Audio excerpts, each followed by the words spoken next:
മൂന്നാം നരേന്ദ്രമോദി സർക്കാരിന്റെ സത്യപ്രതിജ്ഞ മറ്റന്നാൾ. ഇന്ത്യയുടെ മുഴുവൻ എംപിമാരുടെയും യോഗം പാർലമെന്റിലെ സെൻട്രൽ ഹാളിൽ നടക്കും. BJP എംപിമാർ ഇന്ന് വൈകിട്ട് യോഗം ചേരും. 305 എംപിമാരുടെ പിന്തുണയോടെയാകും NDA സർക്കാർ അധികാരമേൽക്കുക. അതേസമയം പ്രതിപക്ഷ നേതാവിനെ തെരഞ്ഞെടുക്കാൻ കോൺഗ്രസിൽ തിരക്കിട്ട ചർച്ചകൾ പുരോഗമിക്കുകയാണ്. വിവരങ്ങളുമായി ഡൽഹിയിൽ നിന്നും S. നന്ദഗോപൻ ചേരുകയാണ്. നന്ദൻ, 305 എംപിമാരുടെ പിന്തുണയോടെ വീണ്ടും നരേന്ദ്രമോദി സർക്കാർ അധികാരത്തിലേറുകയാണ്. മൂന്നാം ഊഴം സത്യപ്രതിജ്ഞ മറ്റന്നാൾ എന്നാണ് മനസ്സിലാക്കാൻ കഴിയുന്നത്. എത്രത്തോളം തിരക്കിട്ട ചർച്ചകളാണ് ഇന്ദ്രപ്രസ്ഥത്തിൽ പുരോഗമിച്ചുകൊണ്ടിരിക്കുന്നത്? സുരേഷ്, 8-ാം തീയതി തന്നെ മൂന്നാം നരേന്ദ്രമോദി സർക്കാർ അധികാരമേൽക്കുമെന്നുള്ളതാണ് അറിയാൻ കഴിയുന്നത്. ചരിത്ര സംഭവം, അതായത് 6 പതിറ്റാണ്ടിന് ശേഷം, നെഹ്റുവിന് ശേഷം ആദ്യമായി ഒരു മൂന്നാം തവണയും ഒരു വ്യക്തി പ്രധാനമന്ത്രിയായി അധികാരമേൽക്കുന്നു. സ്വാഭാവികമായും ഈ ഒരു ചരിത്ര സംഭവം വലിയ ആഘോഷമാറ്റി മാറ്റാൻ BJP ശ്രമിക്കുകയാണ്. ഇതിനു മുന്നോടിയായിട്ട് ഇന്ന് വൈകിട്ട് BJP എംപിമാരുടെ യോഗം ഇന്ന് വിളിച്ചിട്ടുണ്ട്. സംസ്ഥാന പ്രസിഡന്റുമാരും ഡൽഹിയിൽ എത്തണമെന്നാണ് അറിയിച്ചിരിക്കുന്നത്. വൈകിട്ട് 6 മണിക്ക് ശേഷമാകും യോഗമെന്നാണ് അറിയാൻ കഴിയുന്നത്. ഇന്നലെ NDAയുടെ യോഗം ചേർന്നിരുന്നു. വിവിധ രാഷ്ട്രീയ പാർട്ടികളിൽ നിന്നായി 15 രാഷ്ട്രീയ പാർട്ടികളിൽ നിന്നായി 21 നേതാക്കൾ ആ യോഗത്തിൽ പങ്കെടുത്ത് നരേന്ദ്രമോദിയെ പ്രധാനമന്ത്രിയായി നിശ്ചയിക്കുവാനും അതേപോലെ തന്നെ NDAക്ക് പൂർണ്ണ പിന്തുണ പ്രഖ്യാപിക്കുവാനും അവർ തയ്യാറായി. മാത്രമല്ല, ആ യോഗത്തിന് ശേഷം അവർ സംയുക്ത പ്രസ്താവന ഇറക്കി. ആ സംയുക്ത പ്രസ്താവനയിൽ കഴിഞ്ഞ 10 വർഷക്കാലത്തെ നരേന്ദ്രമോദി സർക്കാരിൻ്റെ പ്രവർത്തനങ്ങളും അതേപോലെ തന്നെ തുടർന്ന് വരുന്ന NDA സർക്കാരിൻ്റെ പ്രവർത്തനങ്ങളെ സംബന്ധിച്ച കാര്യങ്ങൾ വ്യക്തമാക്കുന്നതായിരുന്നു ആ പ്രസ്താവന. വലിയ വിവാദങ്ങളുണ്ടായിരുന്നു. NDA സർക്കാർ രൂപീകരിക്കാൻ കഴിയില്ല, മറിച്ച് ഇന്ത്യ സഖ്യമാകും, പ്രതിപക്ഷ മുന്നണി സർക്കാർ രൂപീകരിക്കും, അത്തരം ചില ചർച്ചകളും മറ്റും ഇന്നലെ രാവിലെ ഉടലെടുത്തിരുന്നു. നിതീഷ് കുമാർ NDA സഖ്യത്തിനൊപ്പം നിൽക്കില്ല, പകരം പ്രതിപക്ഷ മുന്നണിക്കൊപ്പം പോവും.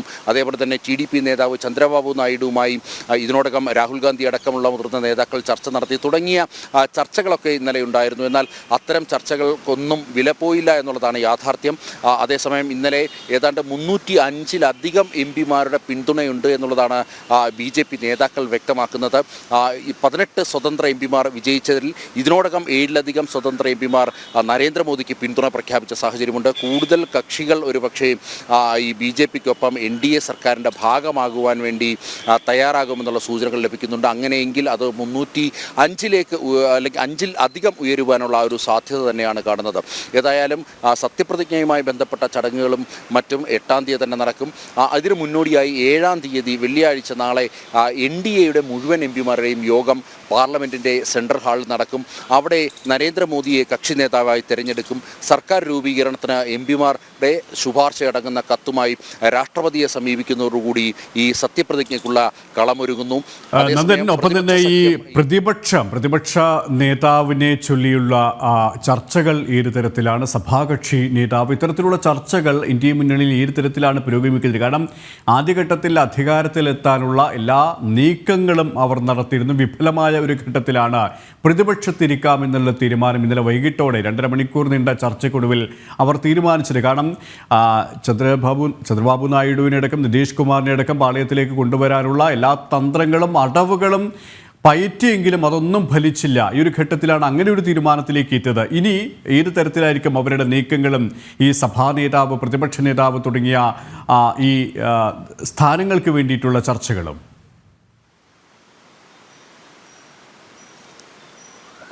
സുരേഷ് സൂചിപ്പിച്ച പോലെ തന്നെ സർക്കാർ രൂപീകരണ സാധ്യതകളൊക്കെ പ്രതിപക്ഷ മുന്നണി തേടിയിരുന്നു. ചന്ദ്രബാബു നായിഡുവിനെ ഒരു ഘട്ടത്തിൽ സമീപിക്കുന്ന സാഹചര്യം ഉണ്ടായി. നിതീഷ് കുമാറിനെയും സ്വാഭാവികമായും ഈ പ്രതിപക്ഷ സഖ്യത്തിൻ്റെ ചില മുതിർന്ന നേതാക്കൾ സമീപിച്ചു എന്നുള്ള വിവരങ്ങളാണ്.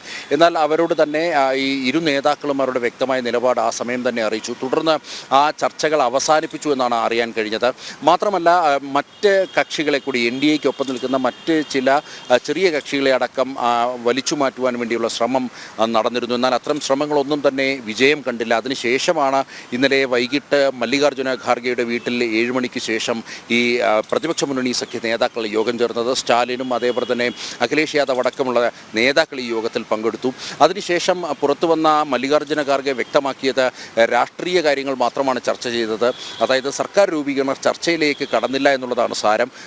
വ്യക്തമായി പല സാധ്യതകളും തേടിയെങ്കിലും ഒരു തരത്തിലും സർക്കാർ രൂപീകരണം സാധ്യമല്ല എന്ന് വ്യക്തമായതോടുകൂടി അത്തരം ചർച്ചകളിലേക്ക് കടന്നില്ല എന്നുള്ളതാണ് ലഭ്യമായ സൂചനകൾ. ഏതായാലും മല്ലികാർജ്ജുന ഖാർഗെയും അതുതന്നെയാണ് വ്യക്തമാക്കിയത്. ഈ 2.5 മണിക്കൂർ രാഷ്ട്രീയം മാത്രമാണ് ചർച്ച ചെയ്തത്. മാത്രമല്ല സാഹചര്യങ്ങൾ വരുമ്പോൾ അതിനനുസരിച്ചുള്ള തീരുമാനമുണ്ടാകുമെന്നും നരേന്ദ്രമോദി സർക്കാരിൻ്റെ ശക്തമായ നയങ്ങളെ എതിർക്കുമെന്നും മല്ലികാർജ്ജുന ഖാർഗെ ഇതിനോടകം തന്നെ വ്യക്തമാക്കി. അതേസമയം ഈ പ്രതിപക്ഷ നേതാവ് ആര് എന്നത് സംബന്ധിച്ചിട്ടുള്ള ചർച്ചകളൊന്നും തന്നെ നടന്നില്ല എന്ന് പറയുമ്പോഴും സമാജ്വാദി പാർട്ടിക്കും അതേപോലെ തന്നെ DMK-ക്കും അടക്കം രാഹുൽ ഗാന്ധി ആ നേതൃത്വം ഏറ്റെടുക്കണം, പ്രതിപക്ഷ നേതാവാകണമെന്നുള്ള താല്പര്യം ഇതിനോടകം തന്നെ അവർ പ്രകടിപ്പിച്ചു കഴിഞ്ഞു. മറ്റ് ഒരു നേതാവിലേക്ക് പോകുന്നതിലും നല്ലത് രാഹുൽ ഗാന്ധി തന്നെയാണ്. ഇപ്പോൾ കോൺഗ്രസിനും അതേപോലെ തന്നെ പ്രതിപക്ഷ സഖ്യത്തിനും ഉണ്ടായ മുന്നേറ്റത്തിന് കാരണം അത് രാഹുൽ തന്നെയാണ്. രാഹുലിൻ്റെ ജോഡോ യാത്ര അത് വേണ്ട രീതിയിൽ പ്രയോജനം ചെയ്തു. മാത്രമല്ല ന്യൂനപക്ഷങ്ങളെ അടക്കം അവരെ വിശ്വാസത്തിലെടുക്കാൻ രാഹുലിനാണ് കഴിഞ്ഞത്. സ്വാഭാവികമായും രാഹുൽ എന്ന നേതാവ് തന്നെ പ്രതിപക്ഷ നേതാവ് ആകണം എന്നുള്ളതാണ് ഈ പ്രതിപക്ഷ മുന്നണിയിലെ പ്രധാന സഖ്യകക്ഷികളുടെ ആവശ്യം. അതേസമയം KC വേണുഗോപാലിനും ഉള്ള സാധ്യതയും അതേപോലെ തന്നെ രഞ്ജൻ ഗൊഗോയ്ക്കുള്ള സാധ്യതയും തള്ളിക്കളയാൻ കഴിയില്ല എന്നുള്ളതാണ് യാഥാർത്ഥ്യം. ഏതായാലും ഈ ചർച്ചകൾ കൂടുതലും ചൂടുപറ്റുന്നത് അത് രാഹുൽ ഗാന്ധിയെ ചുറ്റിപ്പറ്റിയാണ് എന്നുള്ളതാണ് യാഥാർത്ഥ്യം. സുരേഷ്. യെസ്, സർക്കാർ രൂപീകരണത്തിലുള്ള തിരക്കിട്ട ചർച്ചകൾ തന്നെയാണ് ഇന്ദ്രപ്രസ്ഥത്തിൽ പുരോഗമിച്ചുകൊണ്ടിരിക്കുന്നത്. മറ്റന്നാൾ നരേന്ദ്രമോദി സർക്കാർ വീണ്ടും അധികാരം ഏറ്റെടുക്കുമെന്നാണ് സൂചന. ഒപ്പം പ്രതിപക്ഷ നേതാവിനെ കണ്ടെത്താനുള്ള നീക്കങ്ങൾ ഇന്ത്യ മുന്നണിയിലും ആരംഭിച്ചു കഴിഞ്ഞു. നന്ദഗോപനാണ് ഡൽഹിയിൽ നിന്നും വിവരങ്ങൾ നൽകിയത്.